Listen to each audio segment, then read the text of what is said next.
You ever hear parents tell their kids, Santa is watching? It's meant to be cute, motivational, a harmless way to keep children in line. But for one family, it wasn't just a saying, and what they discovered is the reason people in that town never talk about Christmas the same way again. This is the story of the Santa that watches. On the quiet edge of Winter Hollow, a small, peaceful town tucked between old pine forests, the Carter family moved into a new home in early December. Snow blanketed the streets, holiday lights flickered on rooftops, and everything felt like a picture-perfect winter postcard.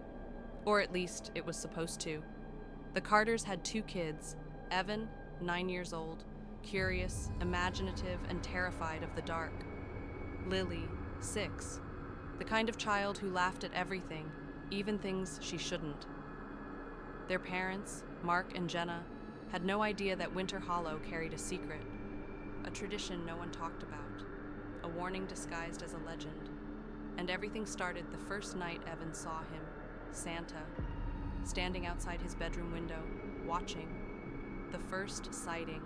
It was just after midnight when Evan woke up. A soft tap, tap, tap against his window jolted him from a dream. At first, he thought it was a tree branch, or maybe snow falling from the gutter. But then he sat up and saw him, a tall figure dressed like Santa Claus, red suit, white fur trim, boots half buried in the snow. But the strangest part wasn't his clothes. It was his face. He wasn't smiling. He wasn't laughing. He wasn't even moving. He was just staring, not at the house, not at the sky, not at the snow-covered yard. No, he was looking directly at Evan through the window. Evan froze. His breath hitched. He couldn't scream, couldn't move, couldn't blink.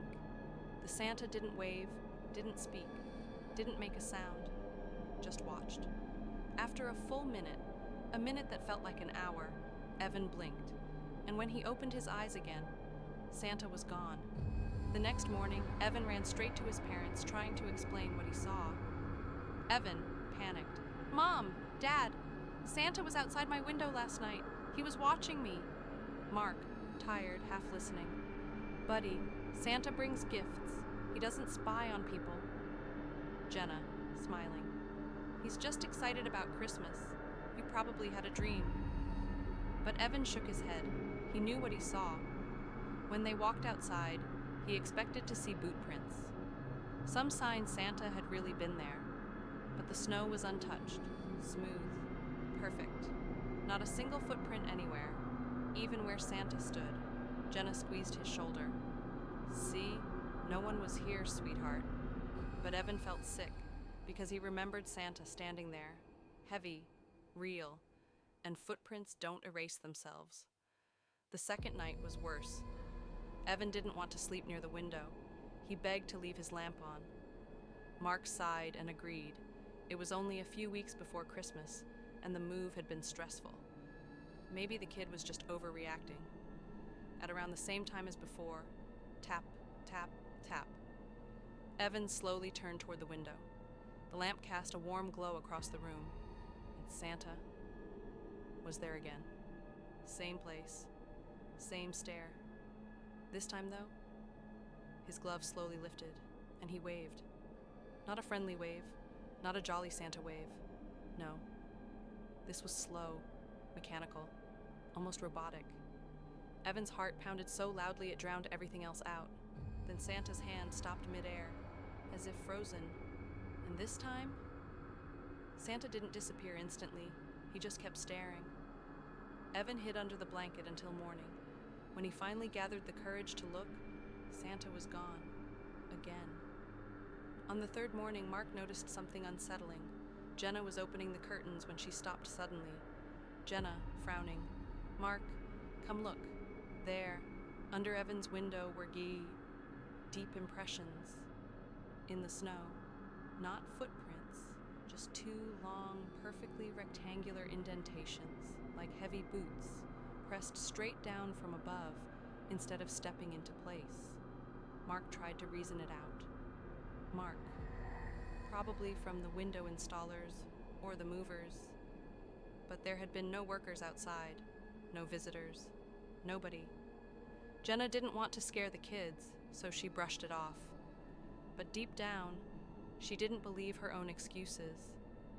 That afternoon, their elderly neighbor, Mrs. Hollis, a frail woman with cloudy eyes and a voice that cracked like old wood, walked over with a casserole. She glanced at Evan strangely, pity mixed with fear. "Mrs. Hollis, you're new here. You should keep the children away from the windows at night." Jenna blinked, confused. "Excuse me?" Mrs. Hollis swallowed hard. "Just trust me. Close the curtains, always," says Mrs. Hollis. Then she shuffled away without another word. Jenna stood there, her skin crawling, because the way Mrs. Hollis said it didn't sound like advice. It sounded like a warning. That night, Evan tried sleeping in Lily's room. But sometime after midnight, he felt something, a strange pressure, a cold heaviness in the air. Even before he opened his eyes, he knew. Santa was back. He turned toward the window, and there he was. But this time, Santa moved. His head tilted slowly, unnaturally to the side, as if questioning something, or examining him. The beard was too stiff, the hat too still, the face too pale. It wasn't a costume, but it wasn't entirely human either. Then Santa's hand lifted again, not to wave, but to press a gloved finger against the glass. "Tap, tap, tap!" Evan screamed. Mark and Jenna ran into the room, hearts racing, but when they turned toward the window, no Santa, no face, nothing but snow outside. Mark clenched his jaw. "This is getting out of hand," says Dad. But the truth was, he was scared too. Mark decided to install a security camera outside the house facing Evan's window. He reassured Evan, "If anyone comes by, we'll catch them, and this will all stop." That night, Evan tried to sleep, but he couldn't. His heart wouldn't slow down. At around 1:12 a.m., the camera picked up movement. A tall figure stepped into frame, clad in red, white fur trim, Santa. But the camera footage glitched the moment his face appeared. Static, distortion, black screen. When the feed returned, Santa was standing closer, a few feet from the lens, still staring. Then the footage cut again. Mark didn't sleep for the rest of the night. The next night was the worst. Evan woke up gasping. Something felt different. He couldn't hear tapping, couldn't see Santa outside. He slowly approached the window, hoping, praying it was finally over. But then he felt a chill behind him. Slow, cold, deliberate. He turned, and there, Santa was inside the room. Santa's head twitched as if the figure were adjusting its posture. The beard looked like matted, dirty wool. The eyes were hollow, sunken, dark. Evan froze. Santa leaned in, nose inches from his face. In a voice that wasn't a voice, more like a breath passing through broken glass, Santa whispered, "I've been watching," says Santa. Evan screamed louder than he ever had in his life. Mark and Jenna burst into the room, but Santa was already gone, except the window was still closed, locked. There was no way in or out. The Carters ran to Mrs. Hollis the next morning, desperate for answers. She hesitated, clutching her old coat. Mrs. Hollis, trembling. "You saw him, the Watcher?" Jenna frowned. "Who is the Watcher?" Mrs. Hollis sat them down and told them everything. Mrs. Hollis: "Years ago, a man dressed as Santa went door to door on Christmas Eve, saying he was delivering early gifts, but he wasn't." Her voice cracked.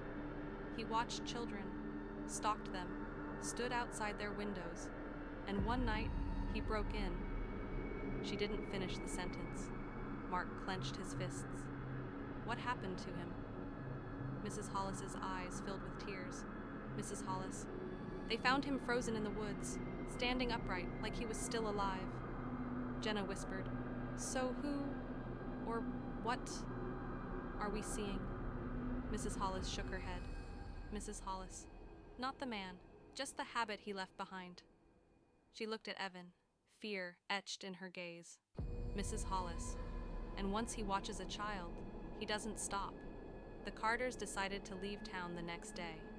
But that night, Santa came for the last time. This time he didn't appear outside or at the window. He appeared in the hallway. The house creaked with every slow step he took, boots echoing down the corridor.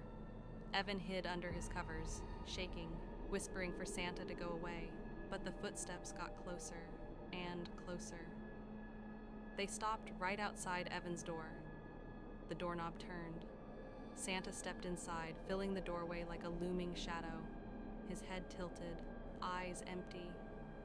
Santa, whispering, "You've been such a good boy." The lights flickered violently, the air froze. Jenna and Mark ran toward the room, screaming Evan's name, but when they pushed the door open, Santa vanished, leaving only the faint smell of cold air. Evan was unconscious, trembling violently. The Carters didn't wait. They left the house in the middle of the night, packed nothing, drove until the sun came up. They never spoke of Winter Hollow again. Evan didn't sleep near a window for years. Even as a teenager, he kept curtains closed, blinds shut tight. Every Christmas, he refused to decorate, refused to hang stockings, refused to hear the word Santa. His parents tried therapy, reassurance, everything. But trauma leaves a residue nothing can erase. 10 years later, Evan, now 19, returned to Winter Hollow for closure. He drove past old stores, past the quiet streets, past Mrs. Hollis's home, abandoned now. Eventually, he stood outside the house they once lived in. The windows had frost covering the glass, the yard untouched. He took a deep breath, walked up to his old bedroom window, and wiped the frost from the glass. There was nothing inside, just emptiness. He exhaled shakily. Maybe it was all a haunting, a ghost, a shadow of his childhood fears. But as he turned to leave, something in the reflection made his blood run cold. Behind him, in the snow, 2 long, deep indentations, rectangular, unmoving, boot prints, pressed straight down, as if someone had been standing there, watching. Evan turned around slowly, and a tall figure in red stood motionless at the edge of the trees, head tilted, eyes dark, beard stiff. Santa, whispering from nowhere, "I never stop watching.